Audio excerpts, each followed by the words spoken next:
დრო-დროზე გადის გენერალური პროკურორის შუამდგომლობა ნიკა მელიასათვის დეპუტატის უფლებამოსილების შეჩერების შესახებ. ხვალ დილიდან კი აღნიშნული საკითხი სავალდებულო წესით განიხილავენ საპროცედურო და იურიდიულ საკითხთა კომიტეტები, რომელთა დასკვნებით წარედგინება პარლამენტს პლენარულ სხდომაზე გადაწყვეტილების მისაღებად. საზოგადოებამ შაბათს უკვე მოისმინა საპარლამენტო უმრავლესობის სხდომაზე მიღებული გადაწყვეტილება ამ საკითხთან დაკავშირებით. იქვე ითქვა, რომ პროკურატურის შუამდგომლობის განხილვა უმრავლესობის ფორმატში აღარ გადავდეთ, რათა ნიკა მელიას ჰქონოდა დრო და შესაძლებლობა კარგად გაეაზრებინა მისი უკანონო ქმედების მოსალოდნელი შედეგები, თუმცა ნაცვლად ამისა მედია სივრცეში მისი და რადიკალური ოპოზიციის სხვა ლიდერების მხრიდან ფიზიკური დაპირისპირების მოწოდებებიც კი გამოჩნდა. ჩვენი გუნდის პოზიცია მკაფიოა. კანონზე მაღლა არავინ დგას და სადეპუტატო იმუნიტეტი იმისთვის არ არსებობს, რომ მართლმსაჯულების აღსრულება შეაფერხოს და დეპუტატი, რომელიც სრულიად ღიად, ცალსახად და შეგნებულად გადის კანონის ჩარჩოებიდან, ხელი დააფაროს მას. შესაბამისად, როგორც საკომიტეტო დონეზე, ასევე პლენარულ სხდომაზე ჩვენ მივიღებთ იმუნიტეტის მოხსნის გადაწყვეტილებას, რათა არავის მიეცეს შესაძლებლობა დადგეს კანონზე მაღლა, შეგნებულად და მიზანმიმართულად მოაწყოს პროვოკაცია სახელმწიფო ინსტიტუტების კანონის უზენაესობის და თანასწორობის პრინციპს.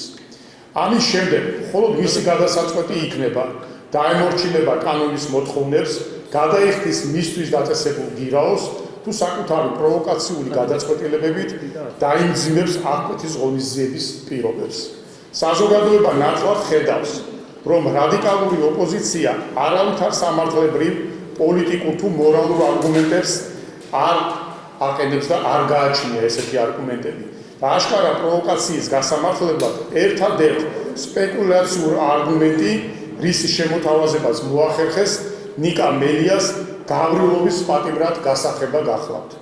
ჩვენ ვალდებულნი ვართ საზოგადოებას განვმარტოთ, რომ 20 ივნისის მოვლენები, რომელიც ობიექტურად დაიწყო გავრილობის მძიმე პროვოკაციით და გაგრძელდა ნიკა მელიას ცდილობით საქართველოს პარლამენტის შტურმით აეღოთ, ვერ გამოდგება არგუმენტად, რადგან ამ შემთხვევაში საქმე გვაქვს ბრალდებულების არა დამნაშაულობად უდანაშაულობის საკითხის გადაწყვეტასთან, რომელიც სასამართლოს პრეროგატივაა, არამედ აღკვეთი ღონისძიების პირობის დარღვევასთან.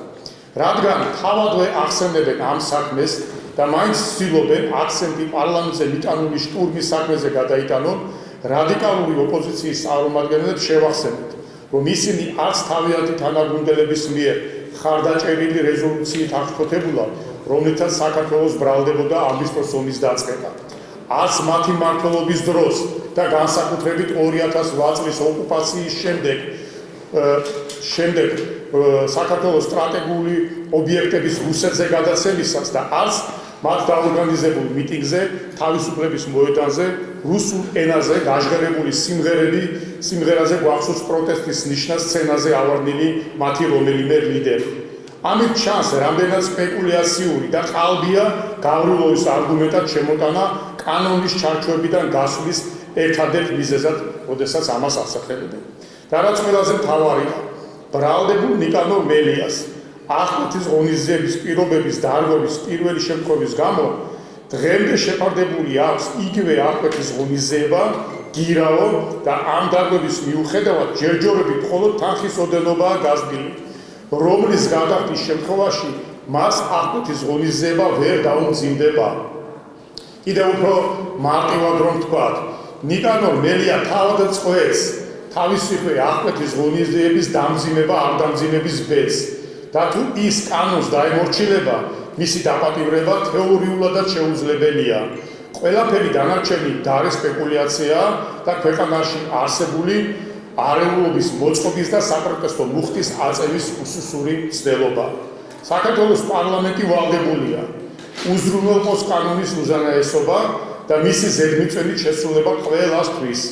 პოლიტიკაში ყოფნა ვერავისთვის იქნება ინტელიგენცია, შესაბამისად საპარლამენტო კომიტეტები და საქართველოს პარლამენტი მიიღებს სწორ სამართლებრივ გადაწყვეტილებას აღნიშნულ საკითხთან დაკავშირებით.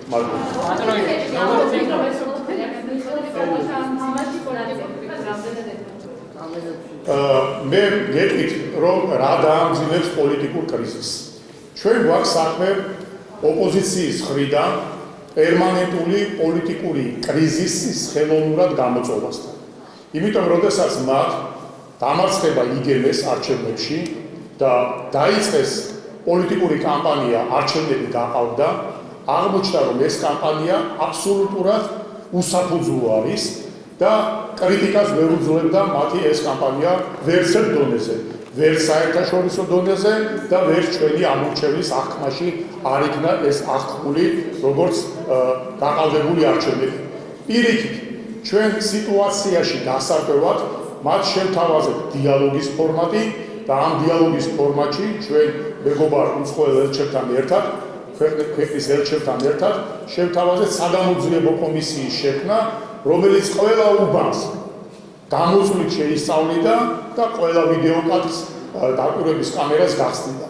მათგან მივიღეთ ცივი უარი, რატომ? იმიტომ რომ ჩვენზე კარგად იციან, რომ 2 მილიონმა ქართველმა ამორჩეველმა სავსებით სამართლიან კონკურენტულ ჩატარებულ არჩევნებში ხმა მისცა ისე, როგორც მისცა. უბრალოდ მათ ვერ გაიმარჯვეს. ეს პროვოკაცია მათი არ გამოვიდა, არ გამართლა. სწორედ ამ პროვოკაციის შემდგომი ეტაპი არის ის, რომ მათ დემონსტრაციულად როიტყვიან მთელ საზოგადოებას, საქართველოს, დემოკრატიას, სახელმწიფოს ძალიან უკიფრად გამოცხადეს, რომ ჩვენ არ დავემორჩილებით არც ერთ კანონს და პირდაპირ ვაცხადებთ, რომ არ გვაინტერესებს საქართველოს კანონი, არ გვაინტერესებს არანაირი ინსტიტუცია.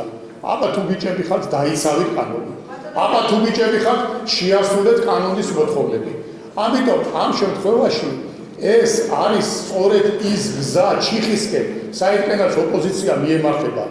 ჩვენ ამ შემთხვევაში ვალდებულები ვართ, რომ საქართველოს მოქალაქეებს დავანახოთ, რომ სახელმწიფო ფუნქციონირებს და ხვალ ვიღაცა ყაჩაღი რომ მიუვარდება, აი ესეთი პროვოკაციებით წაქეზებული, რომ მაინც ვერ დამიჭერენ, იმ მოქალაქემ უნდა იცოდეს, რომ სახელმწიფო არსებობს და მის ქონებას, მის ჯანმრთელობას, მის სიცოცხლეს დაიცავს. საქართველოს მოქალაქეებმა უნდა იცოდნენ, რომ ის ფეიქ ნიუსები, რომ ციხეში 2 კაცი მოკლეს, იმიტომ რომ ეხლა აი ესეთი ფეიქები მოახდინონ ციხეში პროვოკაციები, მოახდინონ იგივე, ვისაც გირაო აქვს, ვისაც სავალდებულო სამაჯურის ტარება აქვს, მათი პროვოცირება, რომ კანონი თუ მელიასთვის არ არის, არ ჩვენთვის არ იყოს, ყველამ უნდა იცოდეს საქართველოს ყველა მოქალაქე, მიუხედავად მისი სამართლებრივი მდგომარეობისა, მისი სოციალური მდგომარეობისა, რომ კანონი და სახელმწიფო მას დაიცავს.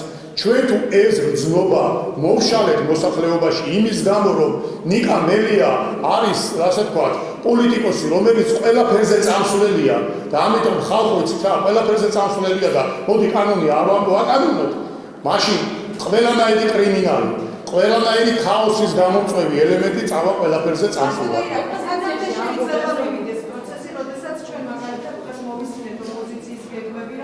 დაიგეგმება ქუჩა, მიუხედავად იმისა, რომ თქვენ რომ ვერ დაიჭერეთ, დაიგეგმება ქუჩა და ასეთი რამე გამოვასწრეთ, რაც ვინ დამარცხავს, ვინც დამარცხავს.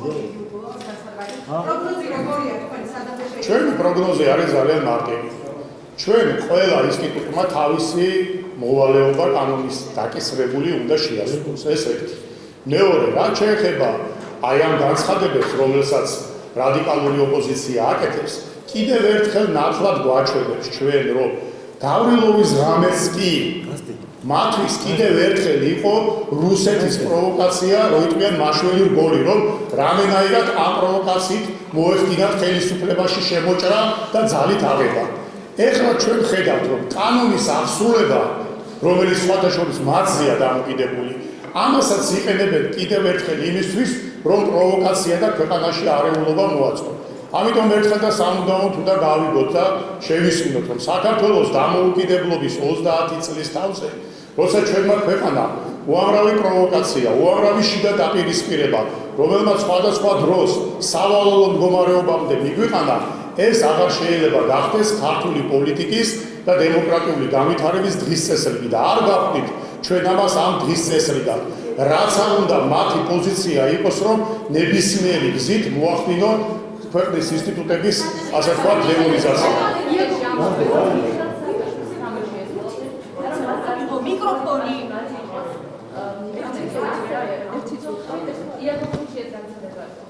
ხო და ავიღოთ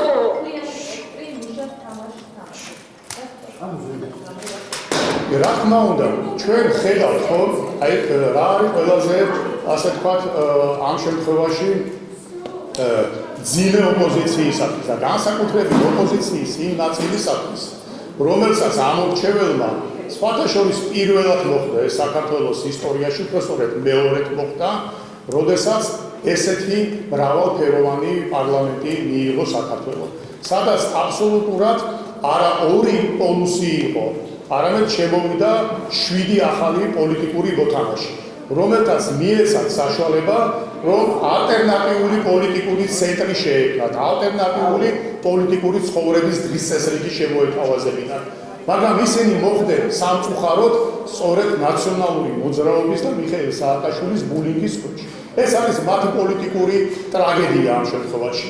და რა თქმა უნდა ეს მიხეილ სააკაშვილის სცენარია, იმიტომ მან ღიად თქვა, ხომ და მელიას გადაწყვეტილებას მე ამის ასე ვთქვათ მატერიალიზაცია, რომ ჩვენ ყველაფერი უნდა გავაკეთოთ, რომ ყველა სახელმწიფო ინსტიტუტი ჩამოიშალოს სრული დაუმორჩილებლობა საქართველოს სახელმწიფოს. ეს არის მისი ლოზუნგი, მისი სამოქმედო გეგმა, რომელსაც რა თქმა უნდა ეხლა კონკრეტულად პროვოკაციულად ასრულებს კონკრეტულად ნიკა მელია და ის პოლიტიკოსები, ვინც ყოველთვის ნაციონალური მოძრაობის წიაღში იყვნენ, ასე ვთქვათ, ჩასახურებული.